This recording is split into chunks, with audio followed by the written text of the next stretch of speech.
18 news తెలుగుకి స్వాగతం. ఈనాటి ముఖ్యాంశాలు. ఎమ్మెల్యేలు నిరంతరం నేర్చుకుంటూనే ఉండాలి. రాష్ట్రంతో పాటు కేంద్ర బడ్జెట్లో నిధుల కేటాయింపులపై అధ్యయనం చేయాలి. ఎమ్మెల్యేల శిక్షణ కార్యక్రమంలో సీఎం చంద్రబాబు వెల్లడి.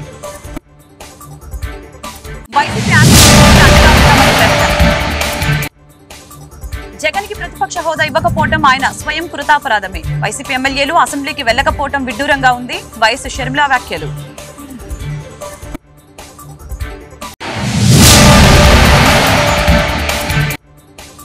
ఏపీలో అరాచక పాలన సాగుతుంది. ప్రశ్నించే వారిపై అక్రమ కేసులు పెట్టి వేధిస్తున్నారు. పోసాని కృష్ణమురళి విమర్శలు. ఎమ్మెల్యేలు నిరంతరం నేర్చుకుంటూనే ఉండాలని ముఖ్యమంత్రి చంద్రబాబు నాయుడు తెలిపారు. రాష్ట్రంతో పాటు కేంద్ర బడ్జెట్లోని నిధులు కేటాయింపులపై ఎమ్మెల్యేలు స్టడీ చేయాలని సూచించారు. పనిచేయాలనే ఆసక్తి ఉంటే ఏదైనా సాధ్యమవుతుందని ఈ సందర్భంగా తెలియజేశారు. పార్లమెంట్ రీసెర్చ్ స్టడీస్ సబ్జెక్టు బడ్జెట్పై వారికి అవగాహన కల్పించారు. సదస్సులో భాగంగా ఎమ్మెల్యేలతో సీఎం చంద్రబాబు మాట్లాడారు. సభలో ప్రతిపక్షం లేదు కదా, మనకెందుకులే అనుకోవద్దని, వాళ్లకు బాధ్యత లేదు, మనం ప్రజలకు జవాబుదారీతనంగా పనిచేద్దాం, ప్రజలకు ఏం అవసరమో మనం చేసింది చెప్పడానికి అసెంబ్లీ ఒక వేదిక లాంటిదని తెలియజేశారు. అసెంబ్లీలో తమ ప్రతినిధి ఏం మాట్లాడుతున్నారని ప్రజలు గమనిస్తూనే ఉంటారని, బూతులు మాట్లాడితే ప్రజలు స్వాగతించారని ఈ సందర్భంగా తెలియజేశారు. ప్రభుత్వం తెచ్చే పాలసీలు, బిల్లులపై శాసనసభ్యులు తప్పకుండా అధ్యయనం చేయాలి. పబ్లిక్ గవర్నెన్స్ లో ఎమ్మెల్యేలను భాగస్వాముల్ని చేస్తాం. విజన్ 2047 పై అందరి అభిప్రాయాలను తెలియచేయాలని సీఎం సూచించారు.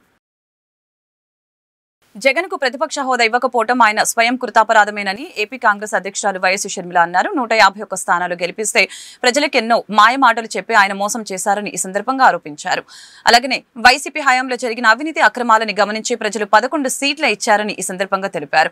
జగన్ ను ఎమ్మెల్యేగా ప్రజలు గెలిపించారు. ఎన్నికల్లో గెలిపించిన వారి తరపున పోరాడాల్సిన బాధ్యత లేదా? ఎన్నికల్లో 11 సీట్లైనా ఇచ్చారు, ఆ కృతజ్ఞతైనా ఉండాలి కదా. మైక్ ఇవ్వరు, మాట్లాడనివ్వరు అంటూ అసెంబ్లీకి వెళ్లకపోవడం విడ్డూరంగా ఉంది. జగన్ అహంకారం, అజ్ఞానం బయటపడుతుంది. అసెంబ్లీకి వెళ్లే ధైర్యం, సామర్థ్యం లేవా? దీనికి ఆయన సమాధానం చెప్పాలని తెలిపారు. వైసీపీ ఎమ్మెల్యేలను ఇవే ప్రశ్నలు అడుగుతున్నాం. సభకు వెళ్లకపోవడం అంటే ప్రజలకి వెన్నుపోటు పొడవటం కాదా? బడ్జెట్ ప్రవేశపెడితే వైకాపా సభ్యులు కనీసం హాజరు కాలేదు. అసెంబ్లీకి వెళ్లకపోతే రాజీనామా చేయాలి. అప్పుడు ఎన్నికలకు వెళితే ప్రజలే బుద్ధి చెప్తారని షర్మిల అన్నారు. ఈరోజు అసెంబ్లీకే వెళ్ళను అని నోటికి కూర్చున్నారు. ఇది భావ్యమేనా అని మళ్ళీ అడుగుతున్నాం. జగన్మోహన్ రెడ్డి గారు, ఆయన ఎమ్మెల్యేలు అందరూ కలిసి 11 మంది ఉన్నారు.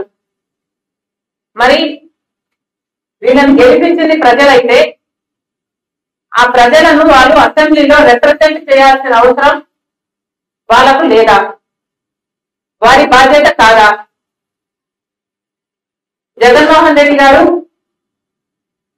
అసెంబ్లీకి వెళ్ళను, నాకు ప్రతిపక్ష హోదా ఇవ్వకపోతే నాకు మైక్ ఇవ్వరు, నన్ను మాట్లాడనివ్వరు అని చెప్తున్నారు.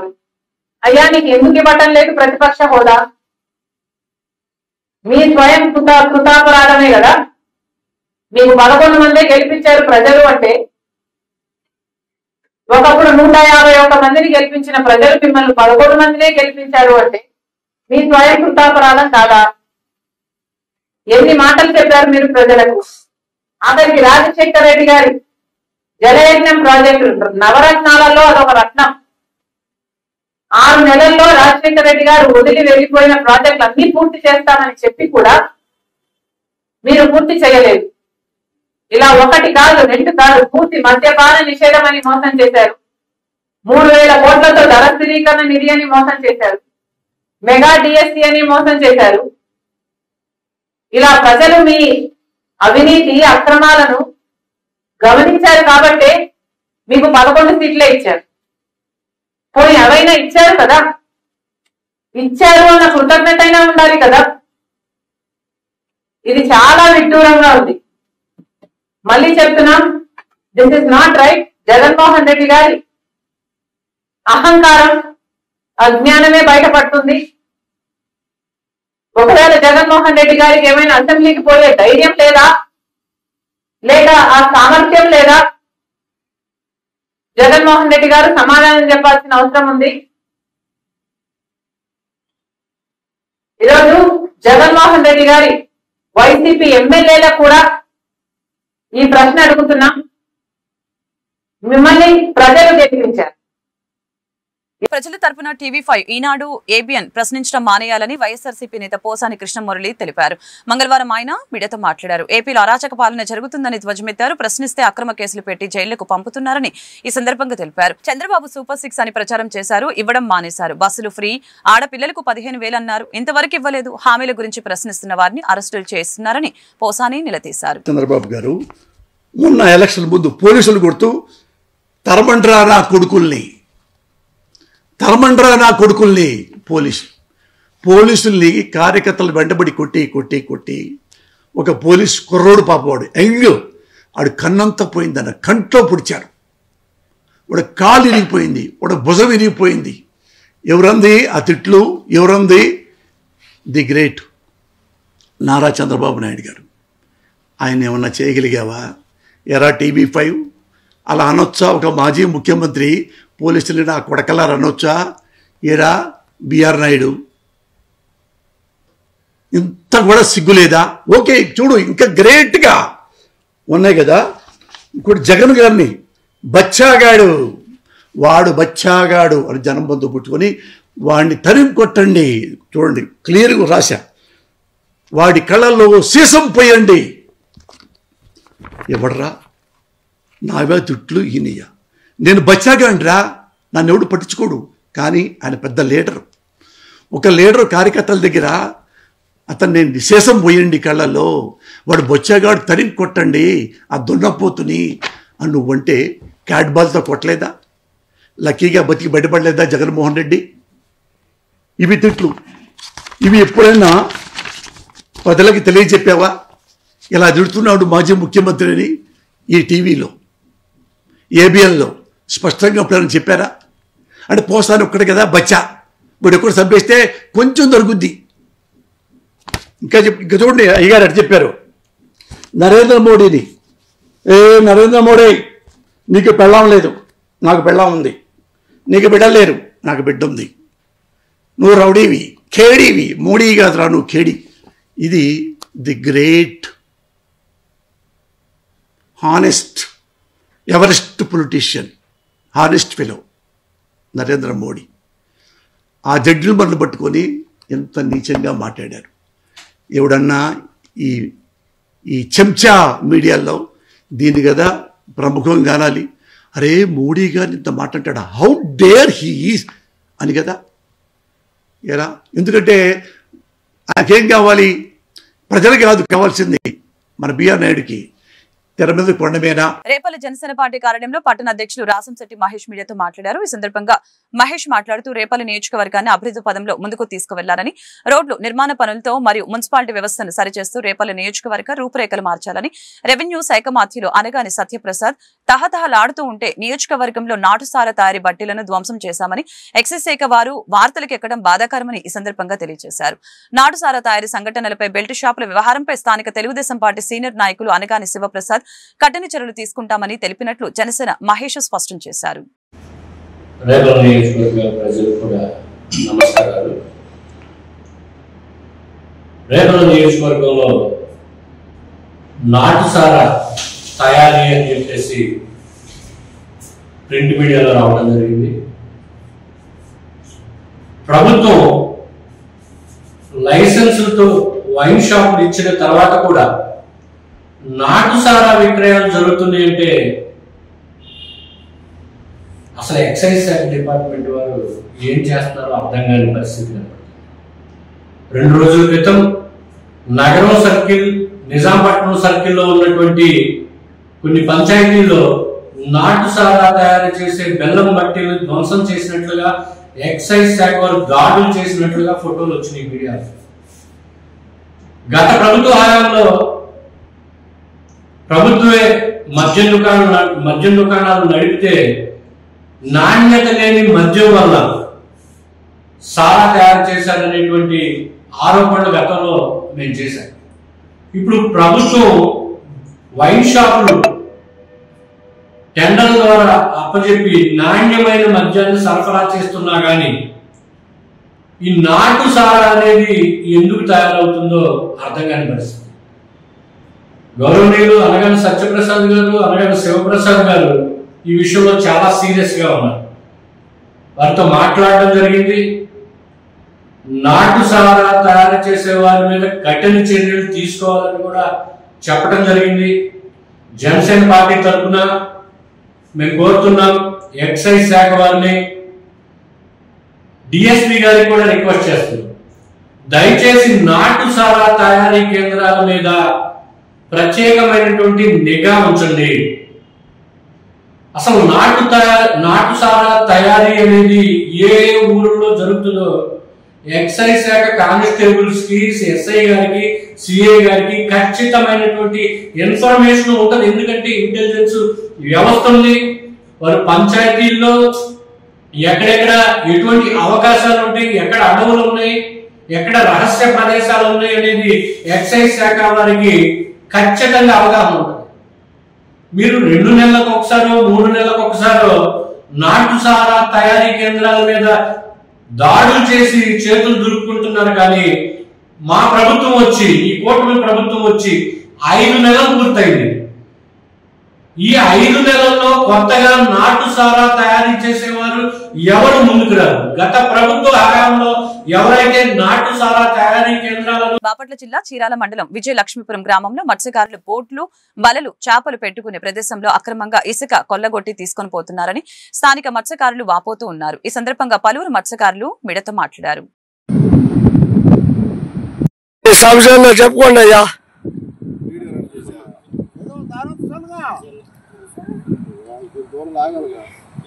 మేము విజయలక్ష్మీపురం, మాది చీరాల మండలం, బాపట్ల జిల్లా, గవనేరపల్లి పంచాయతీ విజయలక్ష్మి గ్రామస్తులు. నేను ఈ మత్స్యకార కోస్టల్ ఏరియా జిల్లా అధ్యక్షుడిని. ఆల్రెడీగా మాకు అప్పలరాజు గారు ఉన్నప్పుడు మాకు 200 మీటర్ల అవకాశం ఇచ్చారు. తర్వాత 150 అన్నారు, తర్వాత 50 అన్నారు. ఆ 50 గత 5 సంవత్సరాల కింద కాలువ 300 మీటర్ల పై ఎత్తున, మనం ఈపురపాలెం ఆయకట్టిన 300 మీటర్ల పై ఎత్తున కాలువ వచ్చి సముద్రంలో కలిసి ఉండింది. తిన్నగా మళ్ళీ తర్వాత కొంతమంది ఇక్కడ ఈ పట్టాదారులు మాదని చెప్పి 150 మీటర్ల దాకా ఆ కాలువను పూడ్చి స్ట్రైట్ కట్టు దానాపేట అడిపల్లిపాలెం ఆయకట్టున కాలువ కలిపారు. అయినా మేము అభ్యంతరం చేయలేదు. మాకేందంటే ఇప్పుడు కోస్టల్ 50 మీటర్లు అన్నారు. ఆ 50 మీటర్లో కూడా వాళ్ళ స్థలానికి మేమే అబ్జెక్షన్ పెట్టలేదు. పట్టాలు చూపించారని వాళ్ళు ఏదో కేర్లెస్ మేము. మా 50 మీటర్లో కూడా సముద్రం అలలకు అంచున ఆనుకుని మా 50 మీటర్ల ఇసుక 4 అడుగులు లోతున గుంటలు కొట్టి 50 మీటర్ల బారున దగ్గరదాకా 1 కిలోమీటర్ దూరం ట్రాక్టర్లు పెట్టి చెరువులో ఈ మట్టి తీసుకెళ్ళి మళ్ళీ చెరువులో ఆ గుంటలు పోసుకోవటం. దగ్గరదాకా రాత్రి 50 నుంచి 150 ట్రాక్టర్లు పెట్టి అడ్డగోలుగా కొట్టుకెళ్ళారు. మేము వస్తే మా రేవుకు మేము వెళ్తానికి కూడా మాకు అవకాశం సెక్యూరిటీ గార్డ్ ఆపాడు. అదేమనంటే మా సార్లు మాట్లాడాలి, వాళ్ళు ఫోన్ చేస్తేనే మిమ్మల్ని పంపిస్తా ఉన్నాం. మేము ఆల్రెడీగా ఎమ్మెల్యే గారి దృష్టికి తీసుకెళ్ళాం, ఎంఈఓ గారి దృష్టికి తీసుకెళ్ళాం. మాకు ఇంతవరకు మాత్రం రెస్పాన్స్ రాలేదు. మేము ఇది ఎమ్మెల్యే గారి నుంచి మినిస్టర్లు కాదు, అవసరమైతే డిప్యూటీ సీఎం దాకా తీసుకెళ్తామని, మేము ఎంతకైనా పోరాడతామని విజయలక్ష్మి గ్రామం తరఫున మేము తెలియజేసుకుంటున్నాం. ఇది ఎంతవరకు అయితే మా కోస్టులు ఎక్కడ వరకు ఉంది, డిపార్ట్మెంట్ వచ్చి మాకు ఎక్కడ సరిహద్దులు చూపిస్తే చూపించినట్టు, లేకపోతే దీన్ని మా మత్స్యకారుల తరఫున. బాపట్ల జిల్లా చీరాల మండలం ఓడరేవు సముద్ర తీరంలో విశ్వ హిందూ పరిషత్ ఆధ్వర్యంలో గత రాత్రి సాగర హారతి కార్యక్రమాన్ని నిర్వహించారు. Kamakshi hospital MD Tadivalasa Devaraju, G Jwala Narasimham తదితరులు ఈ కార్యక్రమంలో పాల్గొని మాట్లాడారు. ఈ కార్యక్రమంలో పాల్గొన్న అందరికీ కూడా ధన్యవాదాలు తెలియజేశారు.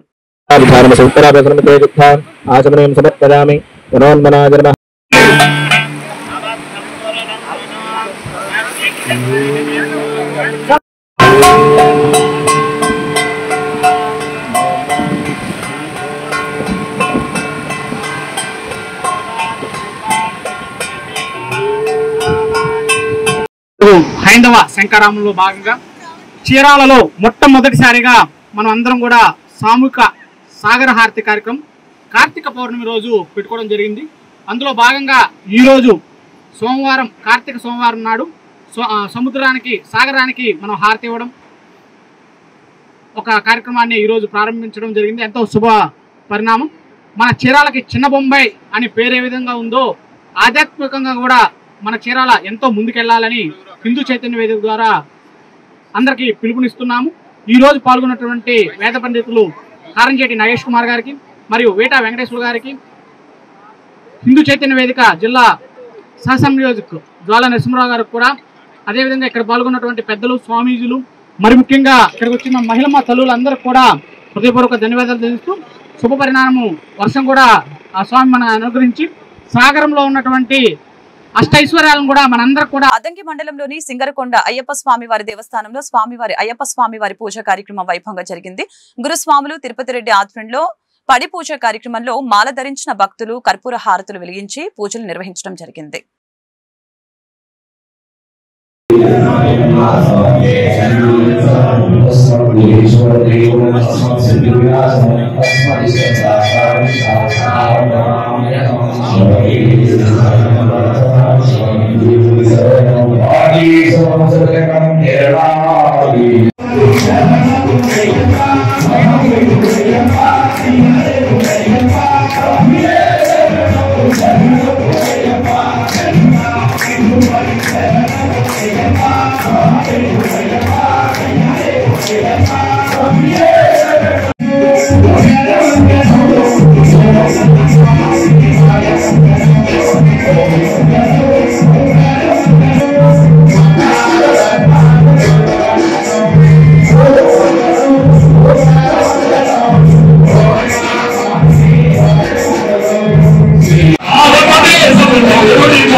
ఓం శ్రీ స్వామి శరణమయ్యప్ప. సింగరకొండ అయ్యప్ప స్వామి దేవస్థానం నందు దాతల సహాయ సహకారములతోటి 13 సంవత్సరాలు పూర్తి చేసుకొని 14వ సంవత్సరం ఈరోజు 15వ రోజుగా ఈ అన్నదాన కార్యక్రమం ఎంతో దిగ్విజయంగా కొనసాగుతూ ఉన్నది.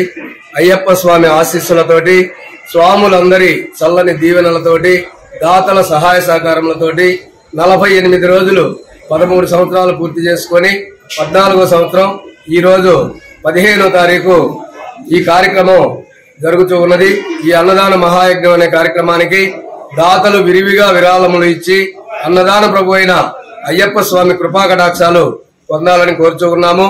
అదేవిధంగా ఈరోజు మన అయ్యప్ప స్వామి దేవస్థానంలో ఈరోజు తేజ ఆర్కెస్ట్రా భజనా బృందం వారి చేతి భజనా కార్యక్రమం జరిగినది.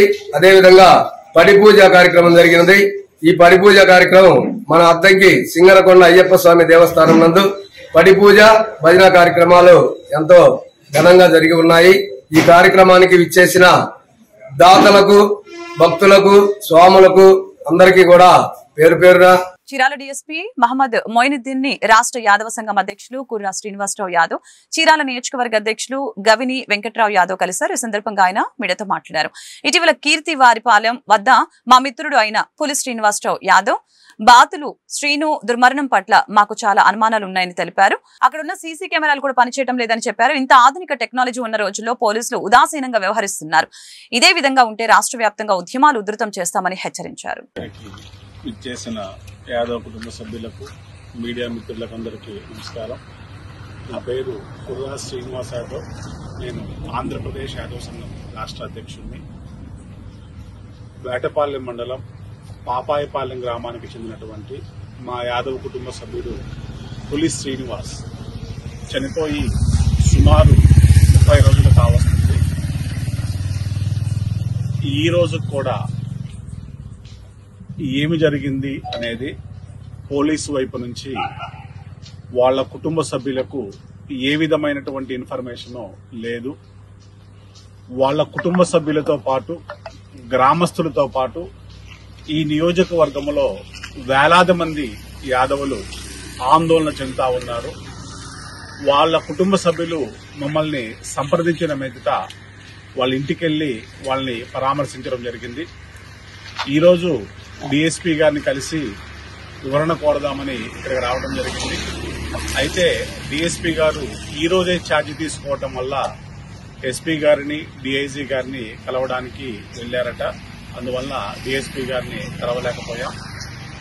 సిఐ గారిని కలవడానికి ప్రయత్నం చేస్తా ఉన్నాం. పోలీసు వ్యవస్థ ఈ కాలంలో టెక్నాలజీ బాగా అభివృద్ధి చెందినటువంటి రోజుల్లో కూడా అతని కాల్స్ లిస్టును పరిశీలించడం, ఈ యాక్సిడెంట్ జరిగిందా, ఏ ప్రాంతంలో జరిగింది, ఆ చుట్టుపక్కల ఉన్నటువంటి సీసీ కెమెరాలు ఏ ఒక్కటి కూడా పనిచేయడం ఆశ్చర్యకరంగా. ఆ జరిగిన ప్రాంతంలో పెట్రోల్ బంక్ ఉందట, ఎదురుగా ఒక రెస్టారెంట్ ఉందట, అయినా కూడా ఒక్క సీసీ కెమెరా కూడా పనిచేయకపోవటం అత్యంత దురదృష్టకరమైనటువంటి అంశం. ఈ సీసీ కెమెరాలు ఏవి పనిచేయకపోవటం, బండికి ఏ విధమైనటువంటి ఇది జరగకపోవటం, దాంతో వాళ్ళ కుటుంబ సభ్యులు ఇది యాక్సిడెంట్ కాదు, హత్య అని వారి కుటుంబ సభ్యులు బలంగా నమ్ముతా ఉన్నారు. ఆ గ్రామస్తులు కూడా ఇది హత్య అని బలంగా నమ్ముతా ఉన్నారు. ఇప్పుడున్నటువంటి టెక్నాలజీలో ఆ ప్రాంతం శాటిలైట్ సర్వే ద్వారా కానివ్వండి, సెల్ ఫోన్ టవర్స్ ద్వారా కానివ్వండి, అంశాన్ని హోమ్ మినిస్టర్ గారి దృష్టికి, బీజేపీ గారి దృష్టికి, నారా లోకేష్ గారి దృష్టికి, ఉప ముఖ్యమంత్రి పవన్ కళ్యాణ్ గారి దృష్టికి తీసుకుని వెళ్లి ఈ విషయములో ఏమి జరిగింది, ఎవరైనా ఉద్దేశపూర్వకంగా మర్డర్ చేసి దాన్ని యాక్సిడెంట్ గా క్రియేట్ చేయడానికి ప్రయత్నిస్తున్నారా, ఇవన్నీ కూడా సమగ్రమైనటువంటి విచారణ జరగాలి. జరగకపోతే ఉన్నతాధికారుల దృష్టికి, హోమ్ మినిస్టర్ గారి దృష్టికి తీసుకెళ్లి ఈ కేసులో ఉన్నటువంటి మర్మాన్ని పోలీసులు ఛేదించేంత వరకు కూడా వారి కుటుంబ సభ్యులకు అండగా ఆంధ్రప్రదేశ్ యాదవ్ సంఘం. బాపట్ల జిల్లా చీరాల ప్రభుత్వ వైద్యశాలలో కొంతమంది సిబ్బంది డాక్టర్ వ్యవహార శైలి వలన రోగులు ఇబ్బందులు పడుతున్నారు. ఈ సందర్భంగా గత రాత్రి ప్రైవేట్ అంబులెన్స్ ఢీకొని ఒక ట్రాక్టర్ డ్రైవర్ గాయాల పాలయ్యాడు. అతన్ని కుటుంబ సభ్యులు ప్రభుత్వ వైద్యశాలకు తీసుకుని రాగా సిబ్బంది నిర్లక్ష్యం వ్యవహరించారు. ఇదే సమయంలో స్వర్ణ గ్రామంలో ఒక డెలివరీ బాయ్ పై కొంతమంది దాడికి పాల్పడిన ఘటన కూడా చోటు చేసుకుంది.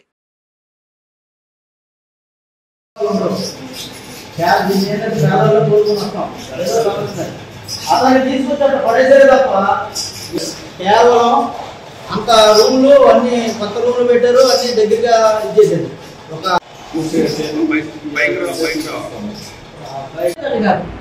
ఎందుకంటే ఇది మేము ఎందుకున్నాము, మేము ఎవరి కోసం ఉన్నాము, మీకోసమే కదా. మీరు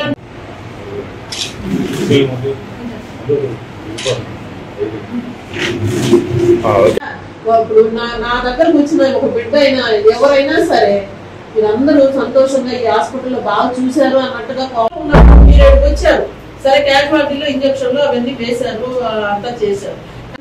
అంతా చేస్తామని మేము వచ్చినా మేము ఎంత చేయగలమో చేస్తాం. ఇక్కడ గవర్నమెంట్ హాస్పిటల్ తీసుకొని వచ్చాం. తీసుకొచ్చిన తర్వాత గవర్నమెంట్ హాస్పిటల్లో స్కాన్ తీస్తున్నామని ఇచ్చేసారు. స్కాన్ తీస్తున్నారు, మొత్తం బాడీ స్కాన్ తీస్తున్నారు అనుకుని ఇచ్చేసాం. రాత్రి దాని టచ్చర్ కూడా మేమే నెట్టుకెళ్ళాల్సి వచ్చింది. అంటే హాస్పిటల్ సంబంధించింది ఒక వ్యక్తి కూడా లేరు. దాన్ని మేము తీసుకెళ్తాం. అక్కడికి వెళ్ళిన తర్వాత ఆ స్కాన్కి అక్కడికి వెళ్ళిన తర్వాత వాళ్ళు ఏం చేశారు, అది సగమాన్ని తీసేది వాళ్ళు పూర్తిగా చేయలేదని చెప్పి మళ్ళీ పంపించారు. అక్కడికి వెళ్తే వాళ్ళు కోపడుతున్నారు. మేము చెప్పింది చేయమండి అదని వాళ్ళు ఎదుగుతున్నాం. ఈ కాలు చెయ్య రెండు బాడీ మీద సగం బాడీ మీద ఎక్కిళ్ళింది కదా, దానివల్ల ఇబ్బంది పడుతున్నాడు. వాడు ఇచ్చేస్తే రాత్రి మామూలుగా ట్యూబ్ తెచ్చుకోమన్నాడు. సరే అక్కడ నుండి చూపించేసి స్కాన్ తీపిచ్చేసి పైకి ఎక్కించారు. పైకి పంపించి అక్కడ నుండి ట్యూబ్ తెచ్చుకోమని చెప్పారు. ట్యూబ్ తెచ్చుకోమని యూరిన్ ట్యూబ్ చేస్తామని చెప్పి తెచ్చుకోమంటే అది ఎక్కడ దొరకదు. వాళ్ళు ఎత్తికి ఎక్కడవుతుంది. నిన్న నైట్ 11కి అలా హైవే మీద యాక్సిడెంట్ అయిందండి. అంబులెన్స్ ట్రాక్టర్లో కొట్టింది. మా బాబు కింద పడిపోయాడు. పడిపోతే ట్రాక్టర్ ఎక్కింది. ట్రాక్టర్ అంబులెన్స్ లో తీసుకొని వచ్చాను. క్యాజువాలిటీలో చూశారు, చూసి పైకి షిఫ్ట్ చేశారు. అప్పుడు షిఫ్ట్ చేసిన దగ్గర నుంచి ఇప్పటి వరకు పట్టించుకున్న వాళ్ళు లేదు. అబ్బాయిని టాయిలెట్ ట్యూబ్ వేస్తాం తీసుకొచ్చుకోండి అంటే ఎన్ని హాస్పిటల్స్ తిరిగాము మేము ఆ ట్యూబ్ కోసం. లేదు అంటే నైట్ అంతా తిరిగి తీసుకొని వస్తే కనీసం అది పట్టించుకొని కూడా పట్టించుకోవాలి. అవి ఇంజక్షన్స్ చేసి అక్కడ పెట్టేశారు అంతే. ఇప్పుడు మాకు తెలిసిన అన్న వచ్చి మాట్లాడితే ఇప్పుడు వచ్చారు. సూపరింటెండెంట్కి ఫోన్ చేసి ఇక్కడ area hospital medical superintendent doctor Subhash నేను మాట్లాడుతున్నాను. నిన్న మధ్యాహ్నం 2 గంటల నుంచి ఈరోజు ఉదయం వరకు కూడా కొన్ని అవాంఛనీయ ఇబ్బందులు పేషెంట్లు ఎదుర్కొన్నారు. దీనికి నేను హాస్పిటల్ పరంగా క్షమాపణ కోరుతున్నాను. ఫస్ట్ స్పందన నుంచి ఒక డెలివరీ బాయ్ని ఒక 3 వ్యక్తులు కొట్టడం వల్ల గాయాలతో వచ్చాడు. అతన్ని క్యాజువాలిటీలో అడ్మిట్ చేసుకున్నారు, చూశారు, డ్రెస్సింగ్ చేశారు, స్టిచెస్ వేశారు, ఫ్లూయిడ్స్, ఇంజెక్షన్స్ ఇవన్నీ కూడా జరిగాయి. సిటీ స్కాన్ కూడా తీశారు. తలకి వెనక బాగా అంటే వాళ్ళు కర్రకి సేల్ ఉండే దాంతో కొట్టడం వల్ల కొంచెం డీప్ ఇంజురీ అయింది. సరే సిటీ స్కాన్ కూడా తీశారు. లోపల బ్రెయిన్కి ఏం కాలేదు. సో పేషెంట్ కండిషన్ ఈ విధంగా అనుకోని వ్యక్తుల చేతిలో పడి ఆ అబ్బాయి అంత ఇంజురీస్తో వచ్చారు. టైంలీ డాక్టర్ ఉన్నారు, డాక్టర్ ఉషార్ అని నిన్న డ్యూటీలో ఉన్నారు. హెడ్ సిస్టర్ డాక్టర్ సుందరమ్మ గారు, తర్వాత వాళ్ళ పేషెంట్కి సంబంధించిన వాళ్ళ బంధువులు ప్రసాద్ అని పాస్టర్ గారు, ఆయన ఇక్కడ హెడ్ సిస్టర్ వాళ్ళ కొడుకు.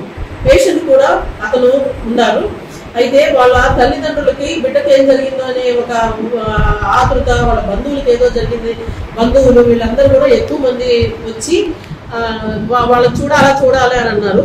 కానీ అదే సమయంలో ఆటో యాక్సిడెంట్ జరిగి వేరే కేసులు వచ్చాయి, తర్వాత పాయిజనింగ్ కేసులు వచ్చాయి. ఈ విధంగా Saint Ann's college of engineering and technology చీరాలలో JNTUK Kakinada వారి వెయిట్ లిఫ్టింగ్ పురుషులు మరియు స్త్రీలు ఇంటర్ కాలేజ్ టోర్నమెంట్ మరియు యూనివర్సిటీ టీమ్ సెలక్షన్స్ నిర్వహిస్తున్నట్లు కాలేజీ సెక్రటరీ వనమ రామకృష్ణరావు మరియు కరెస్పాండెంట్ శ్రీమంతులు లక్ష్మణరావు తెలిపారు. JNTUK కాకినాడ వారి వెయిట్ లిఫ్టింగ్ పురుషులు మరియు స్త్రీలు ఇంటర్ కాలేజ్ టోర్నమెంట్ మరియు యూనివర్సిటీ టీమ్ సెలక్షన్ ఈ నెల 13న నిర్వహిస్తున్నట్లు కళాశాల principal doctor K Jagadish Babu తెలియజేశారు. నమస్కారం అండి. I'm doctor K Jagadish Babu, principal saint Ann's college of engineering and technology. రేపు మా కళాశాలలో for both men and women weight lifting and power lifting championship and university trials జరగబోతుందని తెలియవస్తున్నందుకు చాలా సంతోషిస్తున్నాం. దీనికి కావాల్సిన ఏర్పాట్లన్నీ ఆల్రెడీ కళాశాలలో చేయడం జరిగింది. మా అంచనా ప్రకారం రేపు జరగబోయే ఈ ఈవెంట్ కోసం సుమారు ఒక 80 వివిధ ఇంజనీరింగ్ కళాశాలల నుండి కనీసం ఒక 100 మంది అభ్యర్థులు క్రీడాకారులు పాల్గొబోతున్నారని మా అంచనా. ఈ కార్యక్రమానికి మా ఫిజికల్ డైరెక్టర్ శ్రీ అన్నం శ్రీనివాస్ గారు అన్ని ఏర్పాట్లు చేశారు. దీనికి సంబంధించి ఆ ఈవెంట్స్ కోసం, ఆ తర్వాత ఈ ఏర్పాట్ల కోసం మా కళాశాల మేనేజ్మెంట్ ఎంతో సహకరించారు. ఈ ఈవెంట్లో JNTU కాకినాడ పరిధిలో ఉన్న వివిధ ఇంజనీరింగ్ కళాశాలలోని క్రీడాకారులు పాల్గొని. నమస్తే అండి, నా పేరు అన్నం శ్రీనివాసరావు. నేను Chirala saint Ann's college of engineering and టెక్నాలజీలో ఫిజికల్ డైరెక్టర్గా ఉన్నాను. నవంబర్ 13వ తేదీన మా కళాశాలలో JNTU కాకినాడ అంతర్ కళాశాలల weight lifting men and women championship పోటీలు జరుగుతున్నాయి. ఈ పోటీల్లో JNTU కాకినాడ పరిధిలో ఉన్నటువంటి సుమారు 80 మంది కళాశాలలు ఇప్పటికీ మాకు ఈ పోటీల్లో పాల్గొంటున్నామని చెప్పని మాకు సమాచారం అందించడం జరిగింది.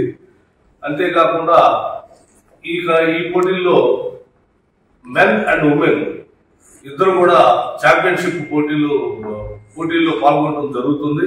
వీరికి కావాల్సినటువంటి భోజన మరియు వసతి కార్యక్రమాలన్నీ కూడా సౌకర్యాలు, వాళ్ళకి కావాల్సిన ఏర్పాట్లన్నీ కూడా చేయటం జరుగుతుంది.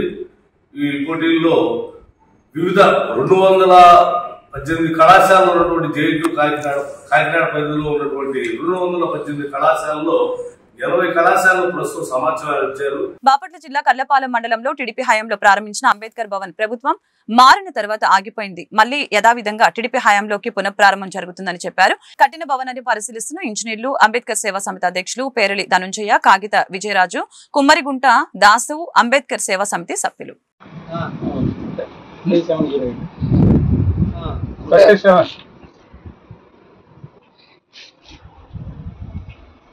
ఈ దాటి 3.5 దాటి తెలుసు అన్ని కాలం అంతే వస్తాయి. అన్నీ అంత వస్తాయి. నీకు బిలో 4 3.5 వస్తాయి.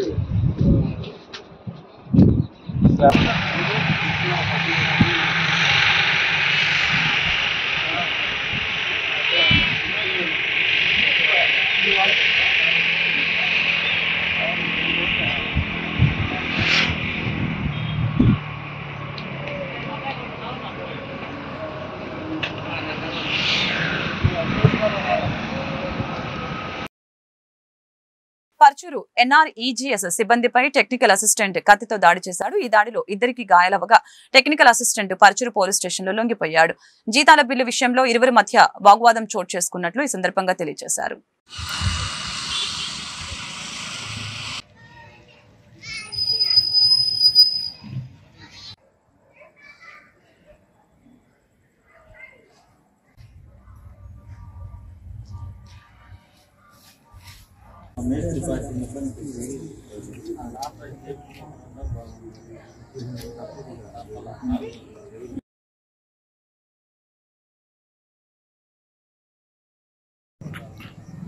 ఈరోజు మధ్యాహ్నము లంచ్ చేసే టైంలో సిఓ నేను లంచ్ చేస్తూ ఉన్నాము. ఆ టైంలో మా టెక్నికల్ అసిస్టెంట్ అనూహ్యంగా వచ్చేసి కత్తితో నా మీద దాడి చేయడం జరిగింది. నేను తేరుకొని చూసేలేపి పక్కన ఉన్న మా సిఓని 4-5 దెబ్బలు కొట్టేసి కత్తితో పరారయ్యానండి. అందరూ వచ్చేతలకి పరారైన వెంటనే మా ఎండిఓ గారు వచ్చి ముందు ట్రీట్మెంట్ చేసుకొని పోయినాగానే మేము గవర్నమెంట్ హాస్పిటల్కి వచ్చి ట్రీట్మెంట్ చేసుకుంటూ ఉన్నాము. చూపించుకునే టైంలో మన పోలీస్ శాఖ వాళ్ళు వచ్చి రిపోర్ట్ తీసుకొని వెళ్ళడం జరిగింది. బాపట్ల జిల్లా కర్లపాలెం మండలం బుద్దం గ్రామంలో జాతీయ రహదారిపై ఘోర రోడ్డు ప్రమాదం జరిగింది. ప్రమాదంలో ఒకరు చనిపోగా ఇంకొకరి పరిస్థితి తెలియాల్సి ఉంది. మిగతా వారికి గాయాల పాలయ్యే క్షతగాత్రుల్ని బాపట్ల ఏరియల్ ప్రభుత్వ ఆసుపత్రికి తరలించారు.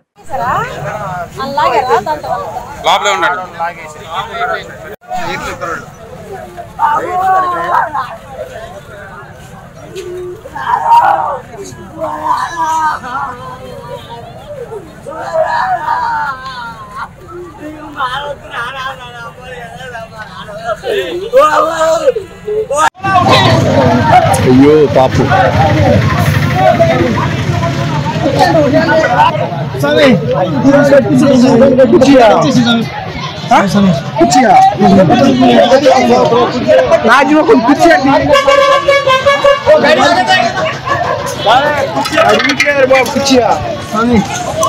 చనిపోయాడు ఇతను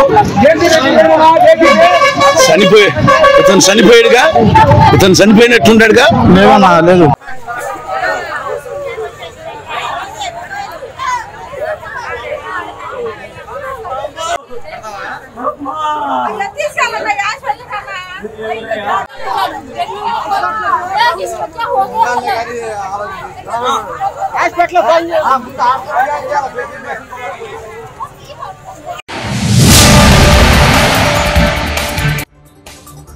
ఎమ్మెల్యేలు నిరంతరం నేర్చుకుంటూనే ఉండాలి. రాష్ట్రంతో పాటు కేంద్ర బడ్జెట్లో నిధుల కేటాయింపులపై అధ్యయనం చేయాలి. ఎమ్మెల్యేల శిక్షణ కార్యక్రమంలో సీఎం చంద్రబాబు వెల్లడి.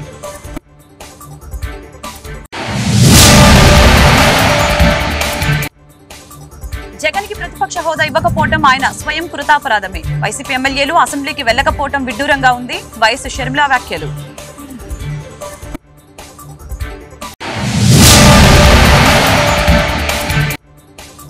ఏపీలో అరాచక పాలన సాగుతుంది. ప్రశ్నించే వారిపై అక్రమ కేసులు పెట్టి వేధిస్తున్నారు. పోసాని కృష్ణమురళి విమర్శలు. ఈ వార్తలు ఇంతటితో సమాప్తం. మరొక బులెటిన్లో మళ్ళీ కలుద్దాం. నమస్కారం.